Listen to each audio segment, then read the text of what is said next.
Part 1, Isaiah Stokes, from television actor to a sentence of 25 years to life. Isaiah Stokes was once a familiar face to television audiences. He appeared in popular series like Power and Boardwalk Empire, usually cast as a man who carried authority, confidence, and physical presence. On screen, his characters rarely hesitated. They spoke with control, moved with purpose, and left the impression of someone who understood power. Outside of his work, there were no major public scandals attached to his name. To viewers and casual fans, Isaiah Stokes looked like another working actor building a steady career in a competitive industry. Behind that image, however, his personal life was moving in a very different direction. By the time the year 2021 arrived, Stokes was no longer only an actor navigating auditions and small roles. He was also involved in a personal conflict that had been growing quietly for months. This conflict did not play out online or in public interviews. It stayed private, unresolved, and fueled by resentment that continued to build beneath the surface. The turning point came in Queens, New York. On a quiet street, a man named Tyrone Jones was sitting inside a parked vehicle, waiting for someone he knew. There was nothing unusual about the moment. The area was calm. There was no sign that anything out of the ordinary was about to happen. Within moments, that ordinary scene became the center of a criminal investigation that would later shock both the entertainment world and the public. Law enforcement officers arrived and quickly realized that the incident was not random. As detectives began to examine the timeline, they found connections that pointed away from chance and toward intent. The focus of the investigation shifted to Isaiah Stokes. For many people who recognized his name from television credits, this was the first moment of disbelief. The idea that a familiar actor could be linked to such a serious case felt impossible to accept at first. Investigators began reconstructing the months leading up to the incident. They uncovered evidence of a dispute between Stokes and the victim that dated back to a party the previous year. According to prosecutors, that argument never truly ended. Instead, it lingered. Messages, movements, and patterns began to tell a story of someone who could not let go of a perceived wrong. This was not a sudden emotional explosion, authorities argued. This was something that developed slowly, driven by anger that had time to settle and harden. One of the most important elements of the case involved technology. Investigators examined phone records and location data. These records placed Stokes in the same area as the victim at critical moments. Surveillance cameras from nearby locations captured movements that supported the timeline presented by the prosecution. Each individual piece of evidence might have seemed ordinary on its own, but together they formed a detailed picture of preparation and presence. Prosecutors also presented information suggesting that Stokes had taken steps to monitor the victim's movements ahead of time. This detail became central to the argument that the act was planned rather than impulsive. The idea that someone would track another person over a period of time deeply affected how the case was viewed in court. It suggested patience, intention, and decision-making rather than chaos. During the trial, the courtroom atmosphere remained tense. The jury was asked to focus not on who Isaiah Stokes was on television, but on what the evidence showed about his actions in real life. Video footage, digital records, and expert testimony were reviewed carefully. The prosecution emphasized consistency across multiple sources of information. The defense attempted to raise doubts about interpretation and intent, but the volume of technical evidence made those doubts difficult to sustain. Witnesses explained how movements captured on camera aligned with phone location data. Analysts broke down timelines minute by minute. The jury listened as prosecutors argued that Stokes spent time in the area before the incident, not acting randomly, but waiting. This waiting period became symbolic of the prosecution's entire case. It represented choice. It represented opportunity to walk away. And it represented a moment where the path forward could have been different. When the jury reached its verdict, the outcome reflected how strongly they accepted the prosecution's narrative. Isaiah Stokes was found guilty under New York state law on charges that carried severe consequences. The courtroom reaction was subdued but heavy. There was no dramatic outburst, only the quiet realization that the men who once appeared on popular television shows now faced a future defined by prison walls. At sentencing, the judge addressed the seriousness of the crime and the evidence of preparation. The sentence handed down was 25 years to life in state prison. In practical terms, this meant that Stokes would not even be eligible to ask for release until decades had passed. Even then, release would not be guaranteed. The sentence acknowledged both punishment and the possibility that he might never return to life outside prison. The impact of the verdict extended beyond the courtroom. For Isaiah Stokes, his acting career effectively ended that day. Casting opportunities disappeared. His previous work became overshadowed by the case. For audiences, the shock came from the contrast between image and reality. A man known for portraying strength and confidence on screen was now defined by a criminal conviction off-screen. This case also became a reminder of how modern investigations rely on digital footprints. Phones, cameras, and data trails no longer simply support stories. They shape them. In this case, they help transform suspicion into certainty. They closed gaps that might once have remained open. And they played a major role in determining the outcome. Isaiah Stokes now exists in two separate narratives. One belongs to television reruns and old credits. The other belongs to court records and sentencing documents. These two versions of his life will never intersect again. One froze in time. The other continues forward behind locked doors. What do you think matters more in cases like this, a person's public image or the evidence that quietly builds behind the scenes? In the next part, the story shifts from a television set to a family home, where a personal breakdown led to consequences that were just as final. Part 2, Michael Jace, a family tragedy behind the studio lights. Michael Jace was a recognizable presence on television long before his name ever appeared in court documents. Audiences knew him from his role on The Shield, where he portrayed authority, discipline, and emotional restraint. He also appeared briefly in Forrest Gump, adding another credit to a career that, while not leading man status, was stable and respected. On screen, Jace often played characters who enforced rules and maintained control. His performances suggested someone grounded, serious, and reliable. Away from cameras, his personal life was slowly unraveling. His marriage to April Jace had been under strain for years. Friends later described a household weighed down by constant arguments and unresolved tension. Financial pressure added another layer of stress. Acting work was inconsistent, and the gap between public recognition and private instability grew wider. Inside the home, disagreements became routine, and emotional distance replaced partnership. April Jace was known in her community as a devoted mother and a caring teacher. She was described as patient, calm, and deeply invested in the well-being of her children. While outsiders saw a family that appeared ordinary, the reality inside the house was far more fragile. Conversations turned into confrontations, and trust eroded slowly over time. The marriage reached a point where neither side seemed able to step back or find resolution. The night that changed everything arrived in the spring of 2014. Inside their home in Los Angeles, tensions that had been building for years reached a breaking point. What makes this case especially difficult to understand is what happened immediately afterward. Michael Jace himself contacted law enforcement. He told authorities that his wife had been harmed. When officers arrived, they found April Jace unresponsive. The atmosphere inside the house was quiet but heavy, filled with the kind of silence that follows irreversible moments. Perhaps the most painful detail of that night was the presence of the couple's two young sons. They were inside the home while the incident unfolded. Their lives were altered in ways no child should experience. Law enforcement ensured the children were placed with family members, but the emotional damage could not simply be removed or undone. From that moment forward, the case was no longer only about a crime. It was about a family permanently changed. As the legal process moved forward, prosecutors focused on establishing intent and responsibility. The case went to trial, and the courtroom became a place where private family pain was examined in public detail. Witnesses spoke about the state of the marriage, the arguments, and the emotional environment inside the home. Each testimony added context, painting a picture of a relationship under constant strain. One of the most difficult moments during the trial came when the older son spoke. Still very young, he described hearing his parents argue and recalled moments from that night that no child should have to remember. His words carried weight far beyond their length. They reminded everyone in the courtroom that the consequences of that night extended far beyond the two adults involved. The jury listened in silence as his statement revealed fear, confusion, and loss. The defense attempted to argue that the event was the result of emotional collapse rather than deliberate planning.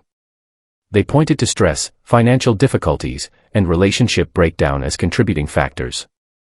While these elements were acknowledged, the prosecution maintained that they did not remove accountability.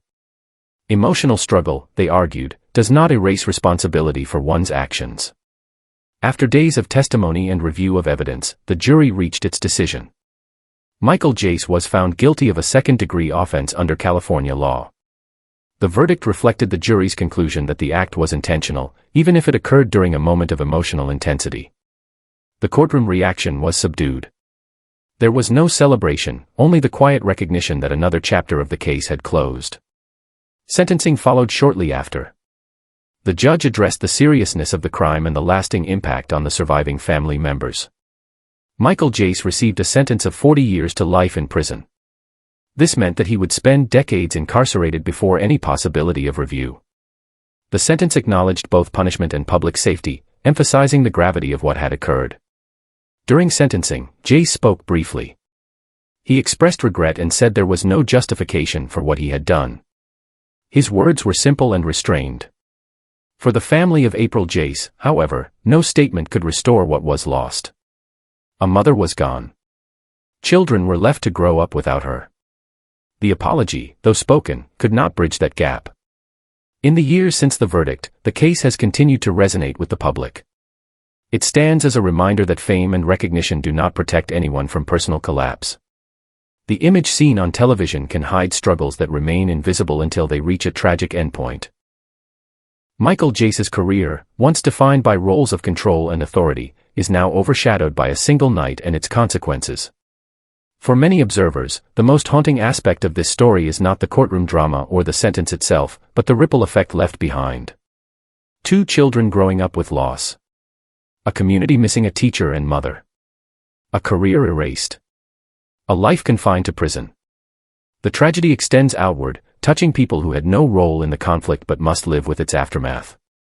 How should responsibility be weighed when long-term emotional strain collides with irreversible decisions?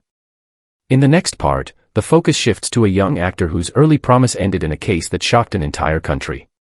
Part 3, Ryan Grantham, Youth, Depression, and a Life Sentence.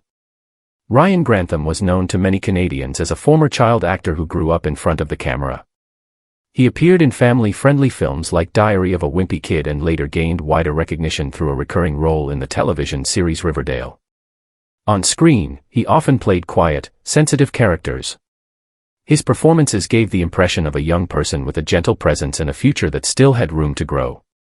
For years, his name was associated with early talent and potential rather than controversy.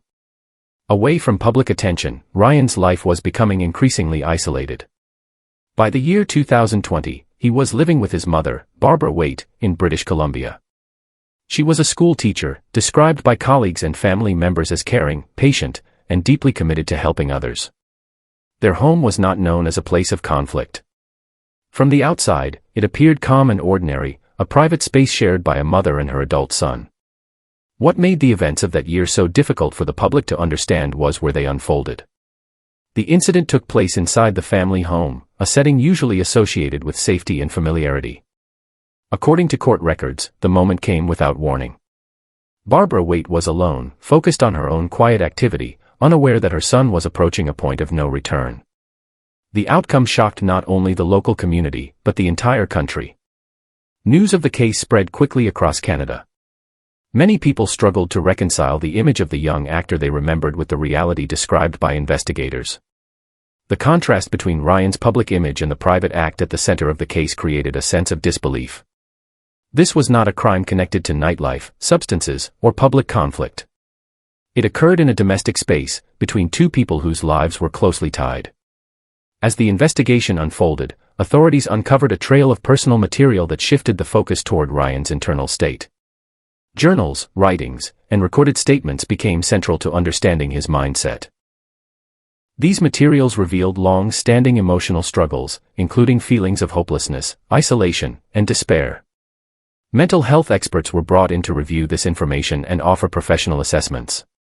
Psychologists and psychiatrists described a young man who had been dealing with significant depression over an extended period of time. They spoke about emotional withdrawal, fixation on dark thoughts, and difficulty managing stress. These findings were not dismissed by the court. Instead, they became an important part of the legal discussion. The question was not whether Ryan was struggling, but how those struggles should be weighed against responsibility. During court proceedings, the judge acknowledged the depth of Ryan's mental health challenges. The court recognized that his emotional state played a role in shaping his actions and decisions. However, the legal system also made a clear distinction. Difficulty and illness were considered explanations, not excuses. The presence of depression did not remove accountability for the outcome. Throughout the hearings, Barbara Waite was spoken of with respect. The judge and attorneys described her as a supportive parent who had tried to help her son navigate his challenges. Statements emphasized her role as a teacher, a mentor, and a stabilizing figure in the lives of those around her. The loss was framed not only as a personal tragedy, but as a loss felt by students, colleagues, and extended family. Ryan Grantham appeared in court visibly emotional. At times, he expressed remorse and regret. He acknowledged the harm caused and the life that was taken. These moments were quiet and restrained, without dramatic gestures. They reflected an awareness of the permanent damage done, even if words could not begin to repair it. When sentencing was delivered, the outcome reflected Canadian law regarding serious offenses. Ryan Grantham was sentenced to life in prison. Under Canadian sentencing rules, this sentence does not always mean confinement until death, but it does represent the most serious punishment available. In this case, the court set a minimum period before any possibility of parole could be considered. That period was 14 years. The judge explained that the sentence needed to reflect several factors at once. It needed to acknowledge the gravity of the act, the loss of life, and the pain left behind. It also needed to recognize Ryan's age and mental health history without minimizing responsibility. The balance was deliberate and measured, rooted in law rather than emotion. Public reaction remained divided. Some people focused on Ryan's youth and struggles, viewing the case as a heartbreaking example of untreated mental illness. Others emphasized the irreversible harm done and the need for firm accountability. What united both perspectives was a shared sense of sadness. There were no winners in the outcome, only loss. Today, Ryan Grantham's story exists as a cautionary account of how internal battles can spiral when left unresolved. His early career, once filled with promise, has been replaced by a future defined by incarceration and reflection.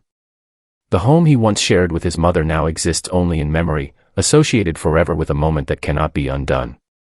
This case remains one of the most unsettling examples of how youth, vulnerability, and responsibility can collide with devastating consequences.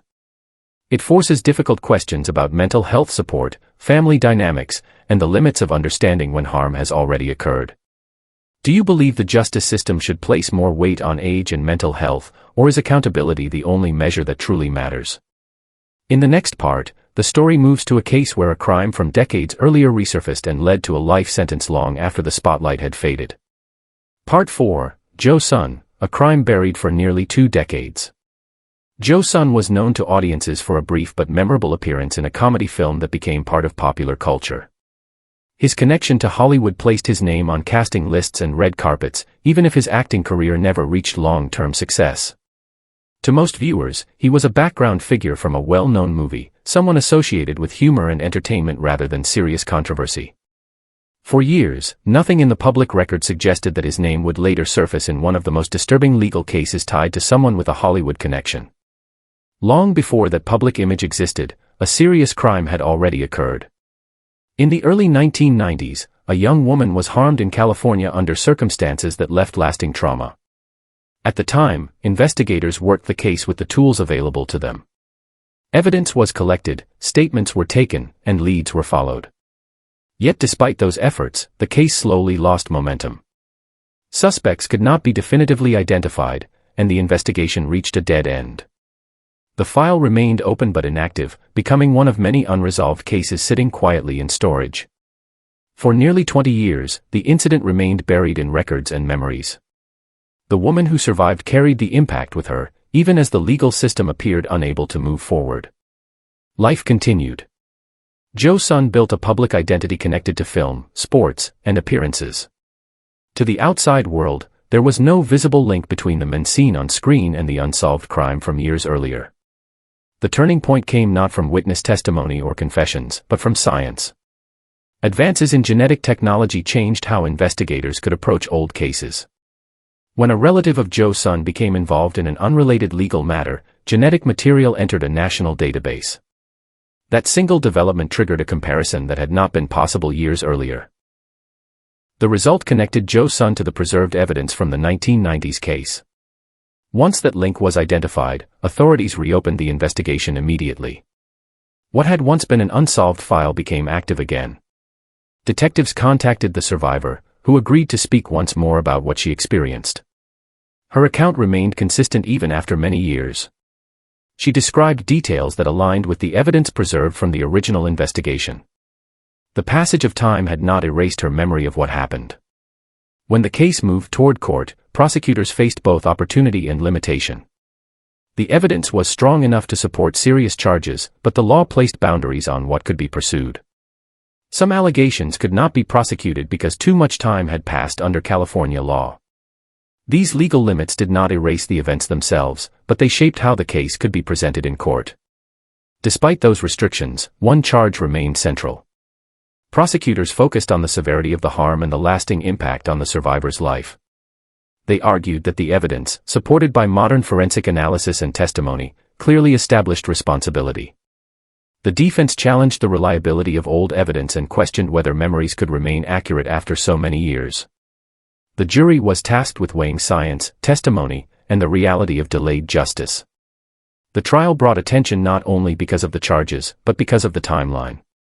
Many observers struggled with the idea that someone could live freely for so long before being held accountable. The courtroom became a place where past and present collided. The survivor spoke about how the event shaped her life, her sense of safety, and her trust in others. Her voice became one of the most powerful elements of the proceedings. When the verdict was delivered, the court found Joe Sun guilty of the remaining charge. The judge emphasized the seriousness of the offense and the lasting damage caused. Joe Sun was sentenced to life in prison. The sentence acknowledged that while time had passed, the harm had not diminished.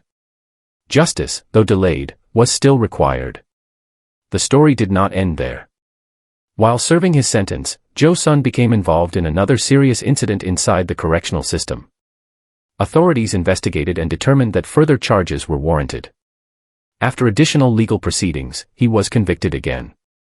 This resulted in extra years added on top of the life sentence he was already serving. The cumulative outcome ensured that his time in prison would be extended even further. This sequence of events transformed Joe Sun's public identity completely. His brief association with a popular film became irrelevant. Instead, his name became tied to discussions about cold cases, forensic breakthroughs, and the long reach of accountability. For the survivor, the verdict represented a form of closure that had once seemed impossible. For the public, it served as a reminder that unresolved cases can return with force when technology and persistence align. The case also highlighted how the justice system evolves. Tools that did not exist in the 1990s became decisive decades later. What once appeared unsolvable gained clarity through scientific progress. This shift changed not only one outcome, but the expectations surrounding old cases everywhere. Joe Sun's story stands as an example of how time can hide responsibility, but not erase it. Public recognition, however small, offered no protection. Years of silence did not equal innocence. When the evidence finally spoke clearly, the consequences were permanent. Do you think delayed justice still carries the same weight when it finally arrives? In the next part, the focus turns to an actor whose on-screen role mirrored violence, and whose real-life path ended behind prison walls. Part 5, Lloyd Avery 2, When a Role Became Fate. Lloyd Avery II entered public memory through a single unforgettable scene. In the film Boys and the Hood, he played the figure responsible for a moment that shocked audiences and became one of the most discussed scenes in American cinema. His face, his presence, and the role itself stayed with viewers long after the credits ended. That brief performance secured his place in film history, even though his career never fully expanded beyond supporting roles. At the time, Avery appeared to be another young actor navigating opportunity in Hollywood. He had talent, visibility, and the kind of recognition that could open doors. Yet outside the film industry, his life was drifting away from auditions and scripts. As the years passed, Avery became increasingly disconnected from Hollywood. Acting roles slowed, and the structure that once shaped his daily life began to fade. Away from the cameras, Avery became involved in conflicts rooted in his surroundings rather than the entertainment world. He spent more time in environments where tension and rivalry were common. According to later reports, he became linked to disputes that had nothing to do with film sets or casting calls. The distance between the world that once applauded him and the world he now inhabited grew wider with each passing year. By the end of the 1990s, Avery's name surfaced in connection with a serious criminal investigation in Los Angeles. 2 individuals lost their lives during an incident tied to local disputes. Law enforcement began gathering information, interviewing witnesses, and reconstructing events. As the investigation progressed, evidence pointed toward Avery's involvement. The contrast was jarring. The man once remembered for portraying violence on screen was now facing accusations tied to real loss of life. When Avery was taken into custody, public reaction was swift and heavy. Media outlets noted the unsettling parallel between his most famous role and the charges he now faced. The case moved through the legal system, and Avery stood trial for 2 separate counts. Prosecutors presented witness testimony and supporting evidence to establish responsibility. The defense challenged aspects of the case, but the jury ultimately accepted the prosecution's argument. The verdict marked the definitive end of Avery's acting career. He was found guilty on both counts. The sentence handed down was life in prison. There was no ambiguity in the ruling.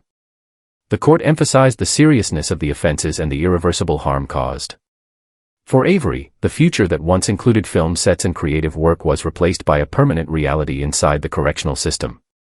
He was transferred to a high-security prison known for housing individuals convicted of the most serious crimes. Life inside such facilities is defined by strict routines, isolation, and constant tension. Reports from people familiar with his time there suggested that Avery attempted to adjust. Some accounts described him as quiet and withdrawn, spending much of his time reflecting rather than causing trouble. Others noted that he showed interest in spiritual matters, seeking a sense of meaning within confinement. Despite any personal changes he may have attempted, the environment remained unforgiving. High-security prisons are places where violence and instability can surface without warning. Avery shared a cell with another inmate who had a history of aggressive behavior. The combination of close quarters and unresolved conflict created conditions where danger was always present. During his time in custody, Avery largely disappeared from public conversation. There were no interviews, no projects, no public statements. The entertainment industry moved on, and new generations of viewers knew him only through an old film clip or a name buried in credits. His life became defined by silence rather than headlines. That silence was broken when news emerged that Avery had died while serving his sentence.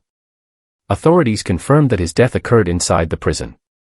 Reports indicated that it was caused by an act carried out by his cellmate.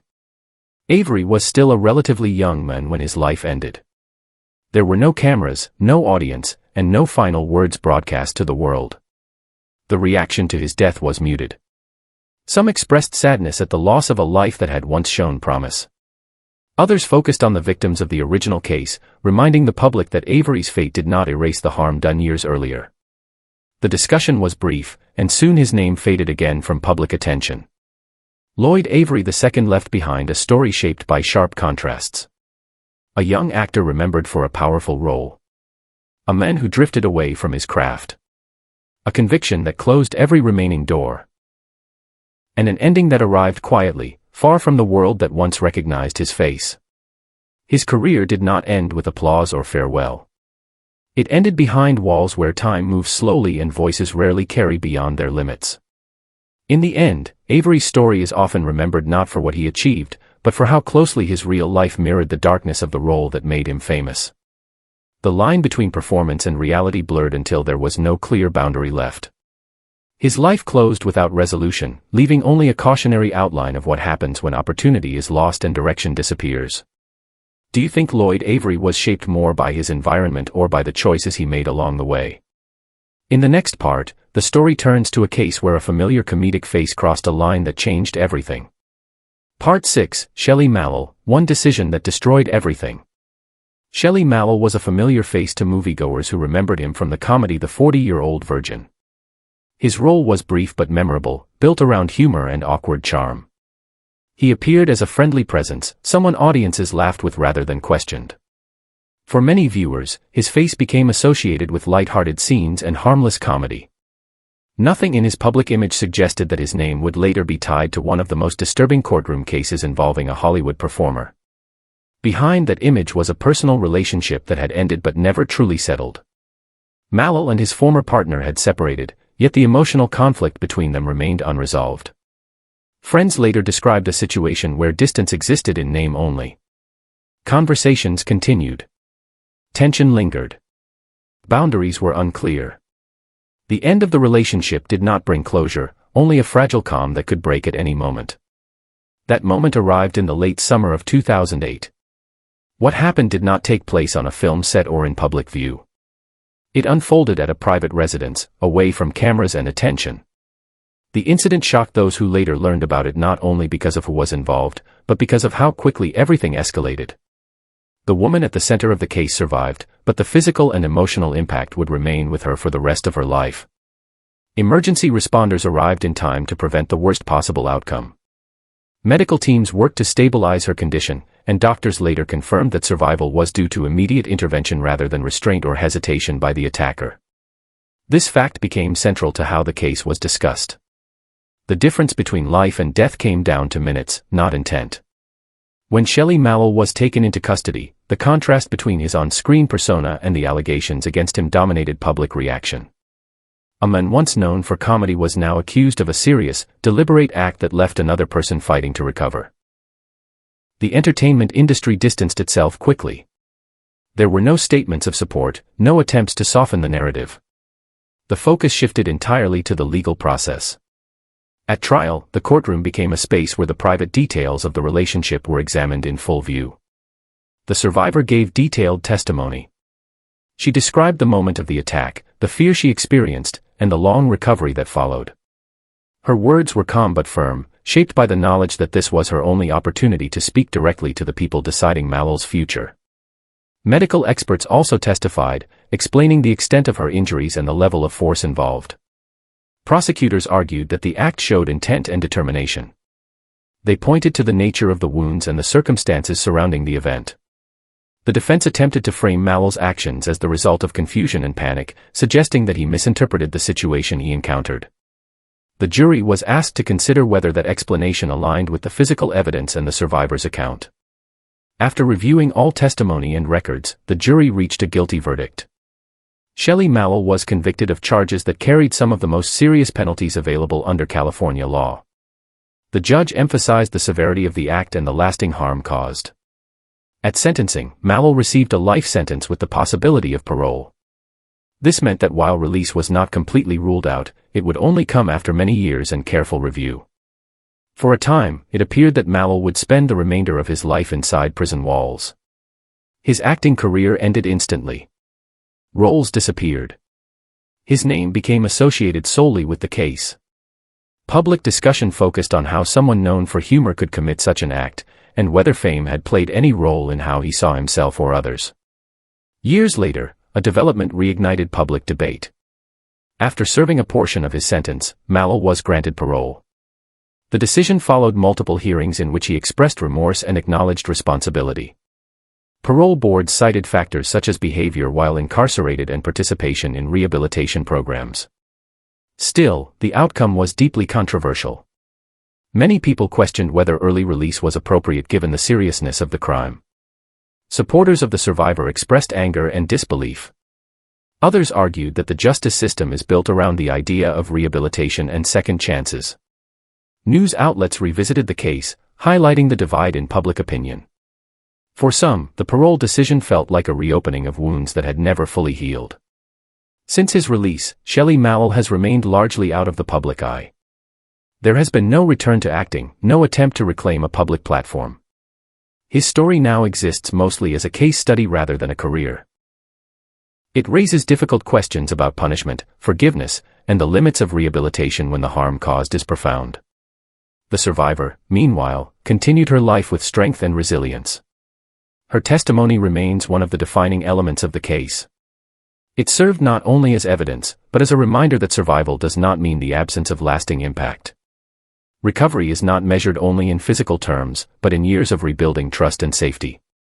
Shelley Mallow's story stands apart from others because it did not end with confinement alone. It extended into debates about parole, accountability, and how the justice system balances risk with redemption.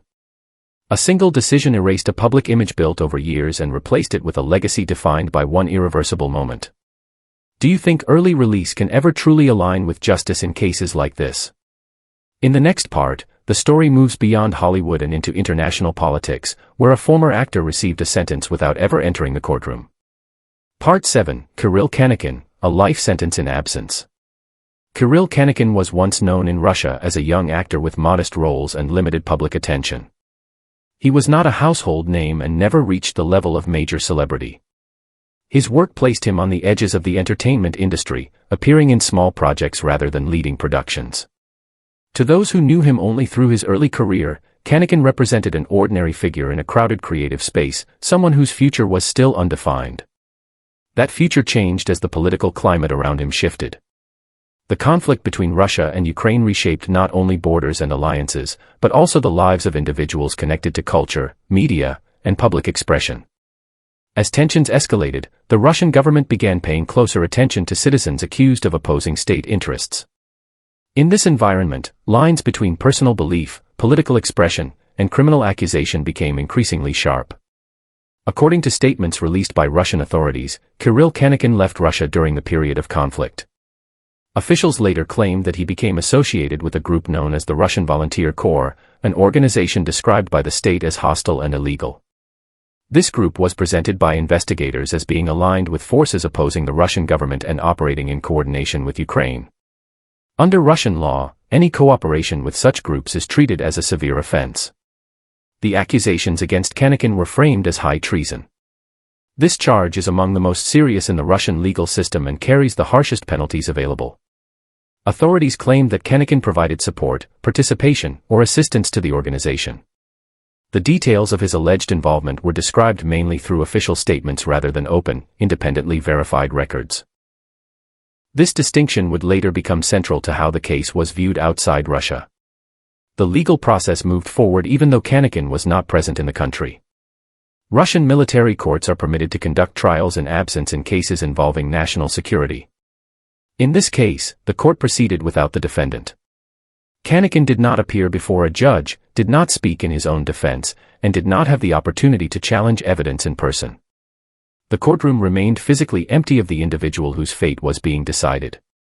During the proceedings, prosecutors presented materials they claimed demonstrated Kanikin's involvement with the prohibited organization. Judges reviewed documents and reports supplied by investigative agencies. Because the trial was closed to public scrutiny in many respects, outside observers had limited access to the full scope of evidence. What was made clear, however, was the state's position. Authorities considered the case serious enough to warrant the maximum punishment. The verdict was delivered by a military court in Moscow. Kirill Kanikin was found guilty of high treason under Russian law. The sentence imposed was life imprisonment. In Russia, such a sentence represents permanent confinement with no expectation of release. It is a legal declaration that the individual is considered an enduring threat to state security. Because Kanikin was not in custody, the sentence could not be enforced immediately. Instead, it became a standing judgment. Russian officials added his name to national and international wanted lists. From that moment forward, Kanikin's legal identity changed. He was no longer simply a former actor living abroad. He became a convicted individual sought by the state. Reports later indicated that Russian authorities linked Kanikin to additional accusations tied to the same organization. These included alleged involvement in actions that crossed into Russian territory. Once again, the information came primarily from official channels. Independent confirmation remained limited, and the case continued to exist largely within the framework defined by the state. For observers outside Russia, the case raised complex questions. Some viewed the verdict as an example of how wartime laws expand the definition of treason. Others questioned the fairness of a trial conducted without the defendant present. The absence of open proceedings and the reliance on state statements made it difficult to assess the full context. What could not be disputed was the outcome. A life sentence had been issued, and it remained legally binding. Kanikin's status today is shaped entirely by that ruling. He is considered a fugitive under Russian law. Any return to the country would result in immediate detention and enforcement of the sentence. Extradition from another nation would depend on diplomatic relations and legal agreements, many of which are strained by the broader conflict. As a result, the sentence exists in a suspended state, active but unenforced. The transformation of Kannakin's life is stark. A young actor with limited recognition became a symbol within a much larger political narrative. His creative work faded into irrelevance as legal and political identity replaced professional history. There are no film credits discussed, no performances analyzed. Everything is overshadowed by the charge and its consequences. This case illustrates how quickly public identity can be erased when political forces take control of the narrative. Unlike other stories tied to entertainment, this one does not revolve around personal relationships or private decisions alone. It is rooted in ideology, loyalty, and the power of the state to define opposition. The outcome was not shaped by a jury of peers in a traditional sense, but by a system designed to protect national interests as defined by those in authority. Kirill Kannakin remains absent, yet permanently judged. His sentence exists without a cell, without a prison number, but with full legal force. It follows him across borders and years, limiting where he can go and how he can live. Whether the story will ever include an arrest or a return to court remains unknown. Cases like this challenge the idea of justice as a visible process. Here, the punishment is real, but the courtroom drama never unfolded in the presence of the accused. The life sentence stands as a declaration rather than a conclusion, a legal shadow that stretches forward with no clear ending. Do you see this case as a matter of law, or as a reflection of how power defines guilt during conflict? In the next part, the story returns to the world of celebrity, where a hidden relationship and financial motives led to a sentence with no possibility of return. Part 8, Robert Louis Baker, a plot built on money. Fabio Cementili was widely respected in the beauty industry. As a celebrity hairstylist, educator, and mentor, he traveled internationally, trained young professionals, and appeared at major events. His name carried weight in salons and fashion circles. To colleagues and friends, Fabio represented success built through years of discipline and creativity. He was also a family man, living a comfortable life in Los Angeles with his wife and children. Nothing in his public routine suggested that his life would end at the center of a calculated plan. Behind that stable image, a hidden relationship was unfolding. Investigators later revealed that Fabio's wife had been involved in a long-term affair with Robert Louis Baker. Baker was not a public figure in the same sense as Fabio. His background included work in adult entertainment, but his connection to the case had little to do with fame and everything to do with access. Through the secret relationship, Baker became familiar with Fabio's daily habits, his home, and his financial situation. When Fabio was found unresponsive outside his home in Woodland Hills, the initial scene raised questions. Items inside the house appeared disturbed. Furniture had been moved. Certain belongings were missing, while others of obvious value were left untouched. At first glance, it looked like a break-in that had escalated. Law enforcement treated it as a possible robbery.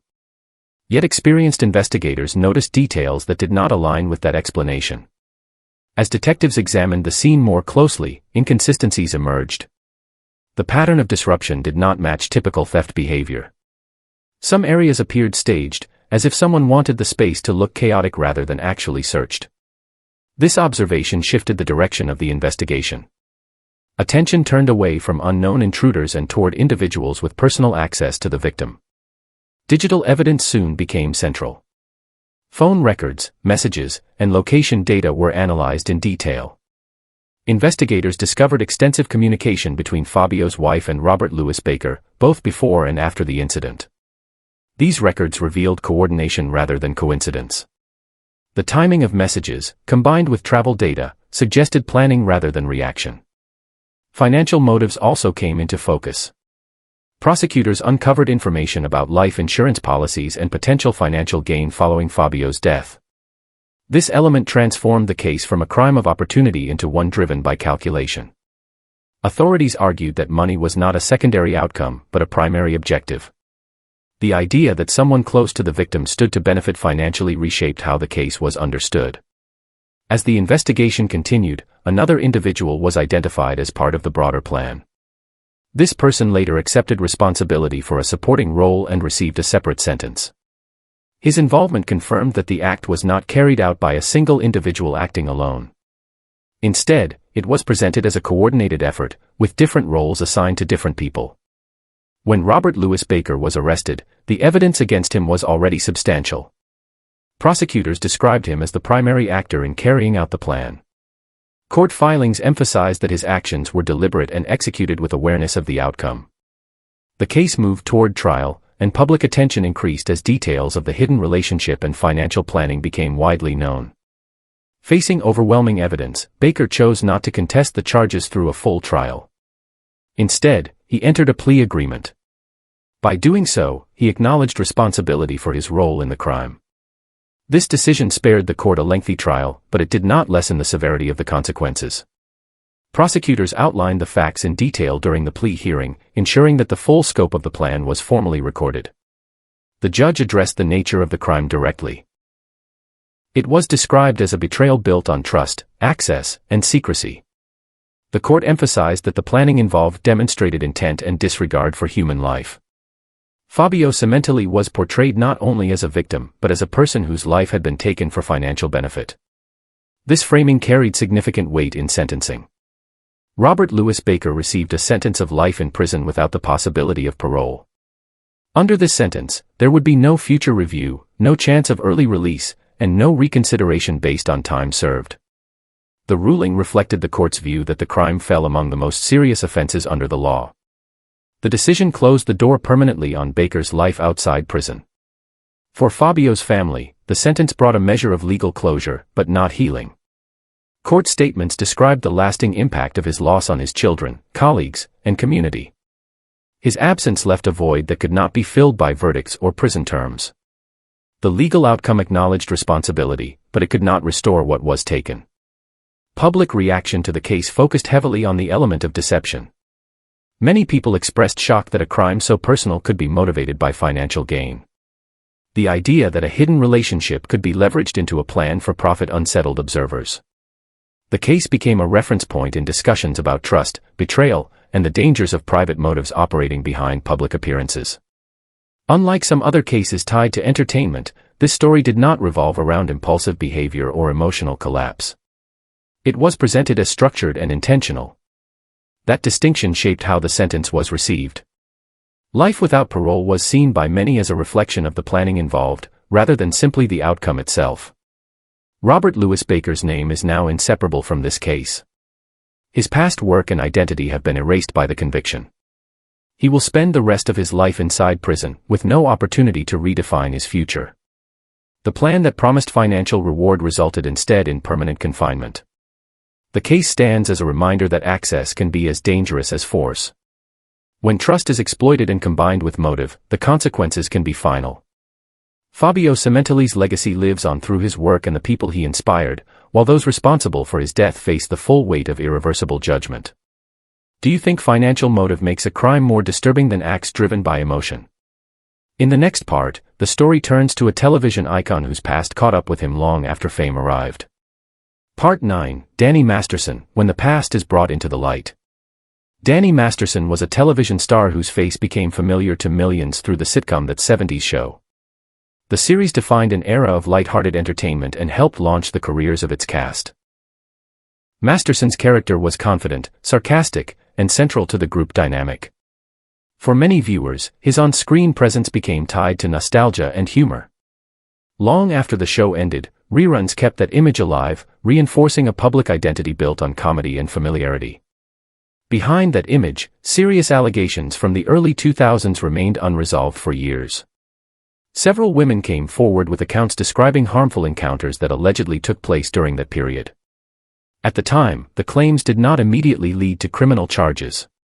The reasons were complex, involving delays, investigations that did not move forward, and the difficulty many victims face when speaking publicly about deeply personal experiences.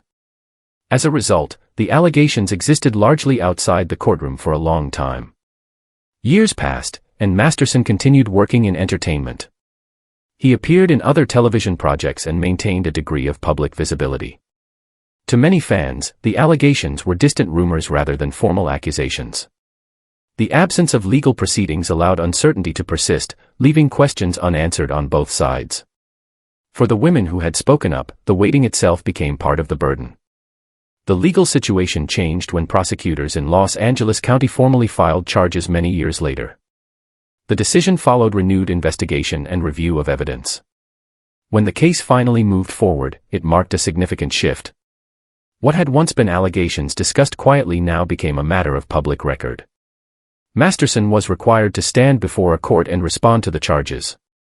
The first trial drew widespread attention. Media coverage focused on the challenge of examining events that had occurred decades earlier. Witness testimony, records, and expert explanations were presented. The jury listened carefully but ultimately could not reach a unanimous decision. The result was a mistrial, meaning no verdict was reached. This outcome left both sides in limbo. For some observers, it raised doubts. For others, it reinforced how difficult delayed cases can be. Under the law, a mistrial does not end the process. Prosecutors chose to move forward with a second trial. This time, the courtroom atmosphere was more focused, shaped by lessons learned from the earlier proceedings. Testimony was refined. Arguments were sharpened. The jury was again asked to weigh credibility, consistency, and the legal standards required for conviction. During the second trial, two of the accusations became central. The court examined whether the evidence supported those specific charges beyond reasonable doubt. The women involved testified about the impact on their lives, speaking not in graphic terms, but in ways that emphasized loss of control, fear, and long-lasting consequences. The defense challenged these accounts, arguing that the events were misinterpreted or unreliable due to the passage of time. After careful deliberation, the jury reached a verdict. Danny Masterson was found guilty on 2 serious counts under California law. The decision represented a turning point. For the first time, a legal body formally confirmed responsibility. The courtroom reaction was restrained, marked more by gravity than spectacle. Years of uncertainty gave way to a clear outcome. Sentencing followed months later. The judge addressed the nature of the offenses and the lasting harm described during the trial. California sentencing rules required that each conviction carry a substantial term. Because the sentences were ordered to be served consecutively, the total punishment amounted to 30 years to life in prison. This structure meant that Masterson would be required to serve decades before even being eligible for consideration of release, with no guarantee that release would ever occur. The sentence effectively ended Masterson's career and public life. He was taken into custody and transferred to a state correctional facility to begin serving his term. News outlets confirmed the details, noting the significance of the ruling within the broader conversation about accountability in the entertainment industry.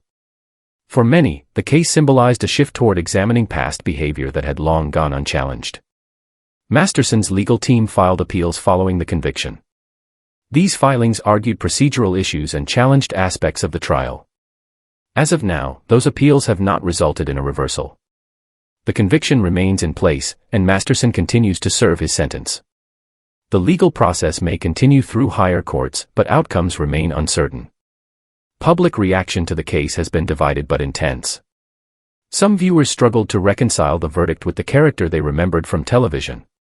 Others emphasized that entertainment value does not outweigh responsibility. The case prompted renewed discussion about power dynamics, delayed reporting, and the role of the justice system in addressing allegations long after they occur. For the women involved, the verdict represented validation after years of waiting. Statements following the sentencing focused on relief rather than celebration. The emphasis remained on acknowledgement and accountability, not punishment alone. Their voices, once questioned or ignored, became central to the legal record. Danny Masterson's story now exists in 2 separate timelines. One is preserved in television history, replayed endlessly through reruns. The other unfolds slowly within prison walls, shaped by legal consequences rather than applause. The distance between those 2 realities is vast, and it cannot be bridged by memory or nostalgia. This case illustrates how time does not erase accountability, even when fame delays scrutiny. It also shows how the justice system, though slow, can still reach into the past. The outcome leaves lasting questions about how society balances admiration for talent with the responsibility to confront harm. Do you think the passage of time should ever change how accountability is judged?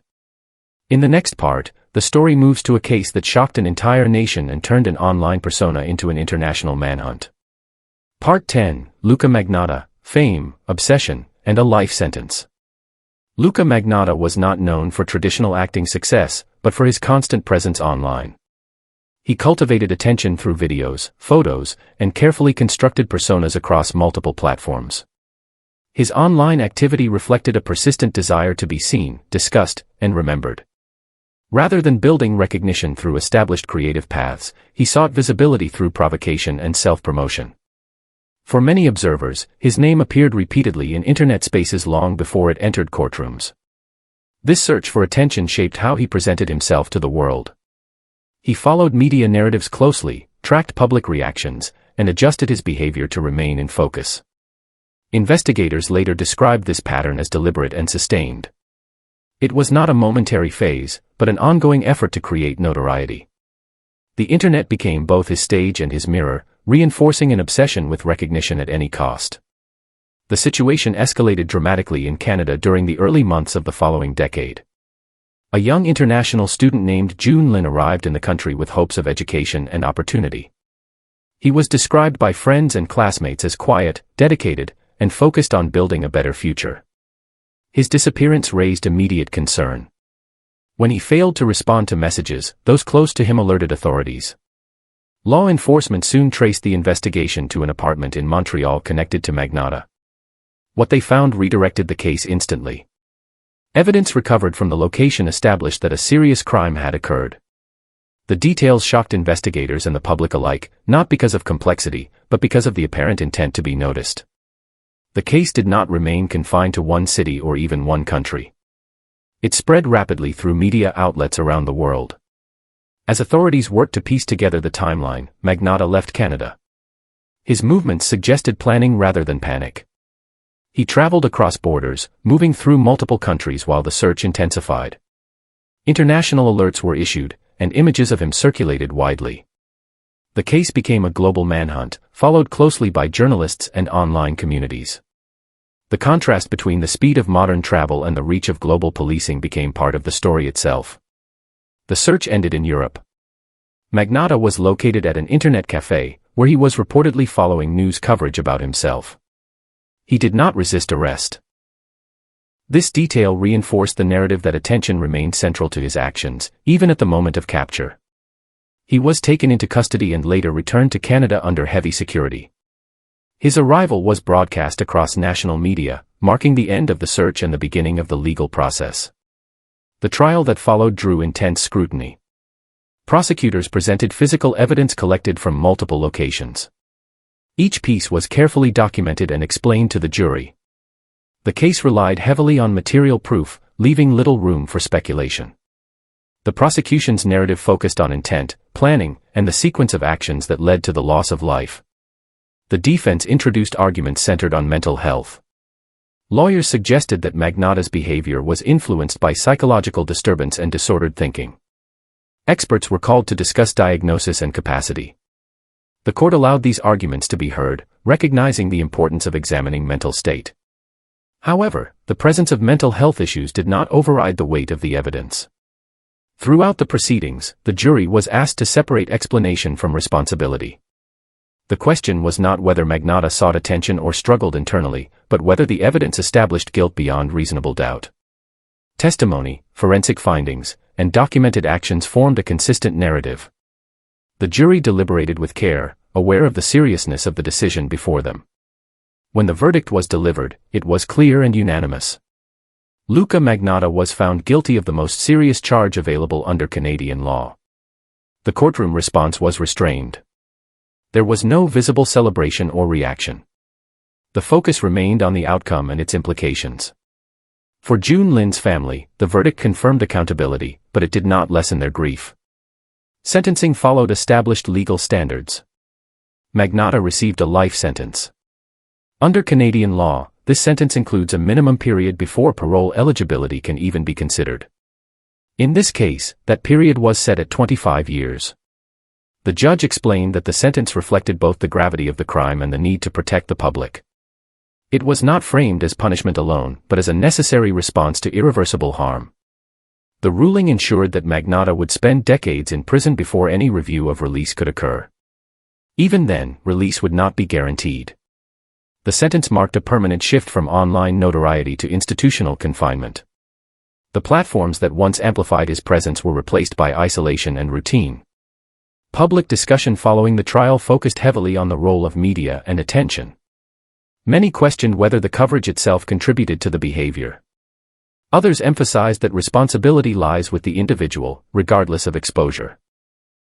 The case became a reference point in conversations about fame, obsession, and the unintended consequences of constant visibility. For Jun Lin, the legacy is different. He is remembered as a student who came to Canada with purpose and kindness. Memorials and statements from his university emphasized his character rather than the circumstances of his death. His name became a symbol of loss, but also of dignity amid tragedy. Luca Magnotta's story illustrates how the pursuit of attention can distort reality.